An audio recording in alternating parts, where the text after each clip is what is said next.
What's up, guys? Welcome to JR Strength and Fitness, your friendly YouTube channel with all of your exercise science needs, your reaction video wants, and of course some exercise tutorials, because why the hell not?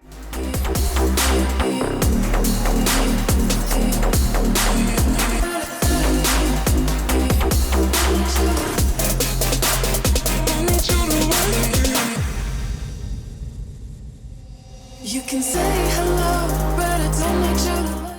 In this video, I'm going to be breaking down constructing your own warm-up. Regardless of what type of exercise or what type of training you are doing, these principles are going to be fundamental and they are easily to literally just copy and paste and then obviously modify as needed. But first, quick disclaimer, even though I'm an exercise professional, please do not do anything that I say or do just because I say them. Obviously, go see a exercise professional in person, a physician, etc. Plus, obviously, since you're already here, please hit the like button, subscribe button, let your friends know about me, because these videos do take me some time and I already work like 80 hours a week, so it would help me out a lot. But that's not me begging, I'm just throwing it out there. I'm just throwing it out. First, I kind of want to break down the term warm up.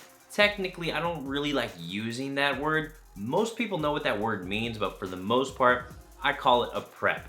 A prep because I'm trying to get my body prepared for whatever sort of endeavor I'm doing.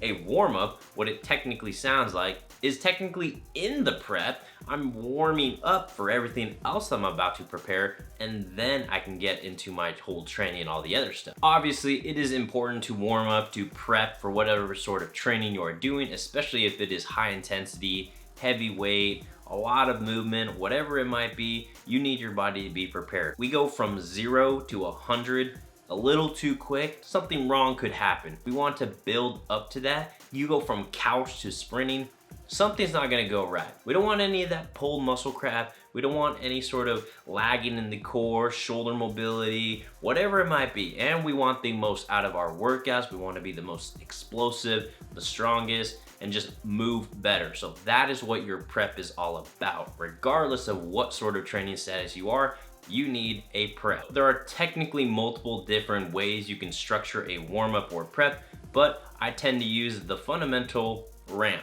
This is perhaps the most commonly used one. Obviously, there are other different ones, but I find this to be just easily to implement, and obviously you can modify and change things up willy-nilly depending on what type of sport, depending on what type of activity you are doing. Ramp stands for raise, activate, mobilize, and potentiate. Starting with raise, this is technically where your warm-up comes into play, because obviously we're raising something, right? We're technically raising our heart rate, blood flow, core temperature. Those are the parameters we are working on, because we go from a state of obviously homeostasis, which is where we're pretty much doing nothing.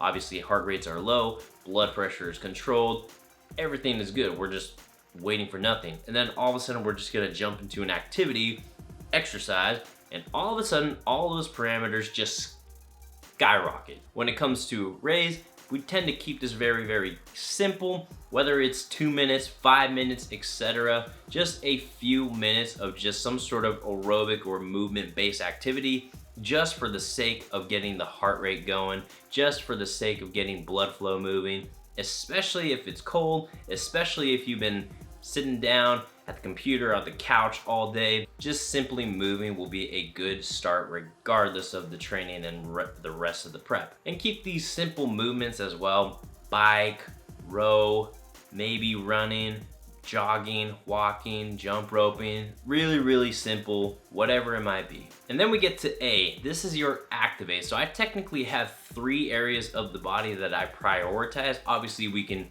go into other areas. These are either going to be primary shoulder areas of prior movement that we are about to utilize heavily, or it might be the core, for example, structure, foundational stability. So for the most part, we focus on shoulder, we focus on the core, and we focus on the hips, the glutes. Once we get those 3 areas activated, it helps facilitate better movement, especially if we're going to be doing weight-based movement. Because on the shoulder, we want those rotator cuff muscles to be active. If we're doing any sort of overhead lifting, throwing, any sort of pressing or pulling, we want those shoulder rotator cuff muscles to be active and ready to go. Obviously, we don't want to just jump on a pull-up bar and start, swinging around, or a set of rings, or throw on 225 on the bench and start going after it. We want to make sure our shoulders are in a good position and they are ready to do their job, which is to stabilize the shoulder. The core, obviously, if you checked out the other core videos that I had,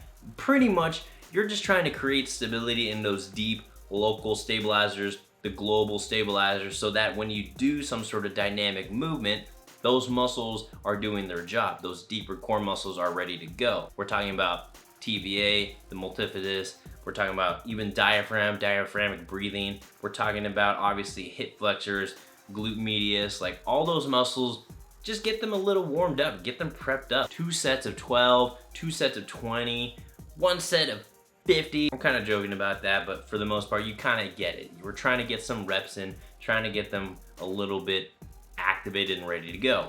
And then obviously, like I said, like glute medius, we want the glutes to get going, especially if we're doing any sort of lower body dominant movement like running, jumping, squatting, deadlifting, all of that stuff, because we want the hips to be our primary movers, our primary go-to muscles, for example, rather than the back or rather than the knees, etc. So glutes need to get fired up and ready to go. Obviously, we can throw in a bunch of different muscles in there, but these are the 3 areas that I would suggest you prioritize, because these are going to be your go muscles, your primary stabilizers, and of course, the core is the core. All right, and then we get to M. This is the mobilize phase. So mobility, obviously, your joints are a little frozen. Pretty much if you've been stuck in the couch, stuck at your desk all day, whatever it is, the joints need to be a little tweaked out. So for the most part, just moving, and it helps get into better ranges of motion when it comes to your squats, running, for example, just mobility exercises that almost in a way, this is where dynamic stretching can come very handy. So for the most part, getting into those deep ranges of motion in a controlled manner before you get into any high intensity, heavy lifting oriented movements. This could be like the inchworms of the world, leg swings of the world, Frankenstein marches, high knees, butt kickers, side shuffle, lateral lunges, like all of these dynamic movements that are essentially going to reach a certain level of range of motion that we need in order for whatever activity we are doing. If I'm going to be sprinting, I want to get max hip flexion and extension. If I'm squatting, I want the ankles to be able to dorsiflex. I want the hips to be able to open up, like etc. So you understand that the whatever sort of exercise you are doing, we want those joints, whatever we're primarily utilizing, to be able to open up and obviously active at the same time. So those two, those activate and mobilize, you can technically combine those in a multitude of different exercises. It's not like you have to do activate exercises, then mobilize exercises. They technically have some crossovers. For the most part, exercise selection is really up to you as long as you understand those principles. And the last phase is your potentiates. We are essentially ramping up closer and closer to our training level that we want to train at. So when it comes to heavy lifting, for example, we obviously can potentiate utilizing the same movement, for example, when building up weight.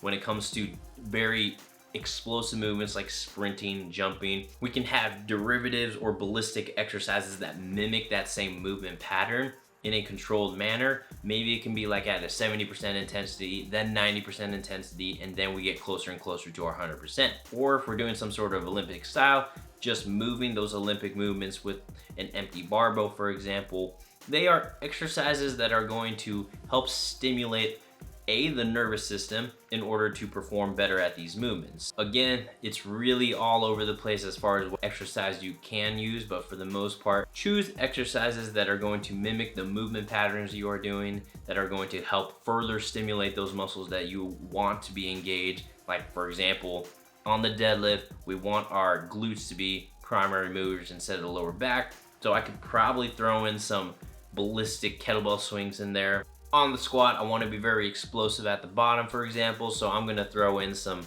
box jumps or some squat jumps or whatever it is. So these movements are going to potentiate your main primary training movements that you are doing: sprinting, throwing, squatting, whatever it is. But again, there are multiple different ways you can construct a prep or warm-up. This is just one example, and it is one that I used for the most most of the time, but there are different examples. I can go into those later, but for the most part, this will get the job done as far as like a quick 10 to maybe 15-minute segment of just prepping and warming up the body so you can get the most out of your workout and the most out of your lifts and not hurt yourself, pull a hammy, whatever it might be. So these are just simple principles that you can obviously just literally copy and paste, and then you can mix it up however you need to based on the demographic and based on the training that you are doing. So again, real quick cap, you're going to raise, activate, mobilize,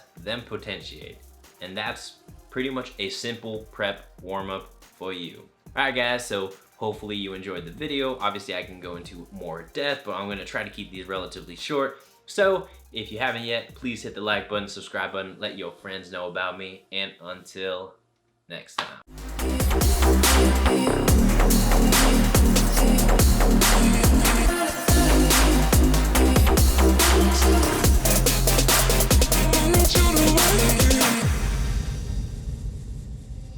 You can say hello, but I don't need you to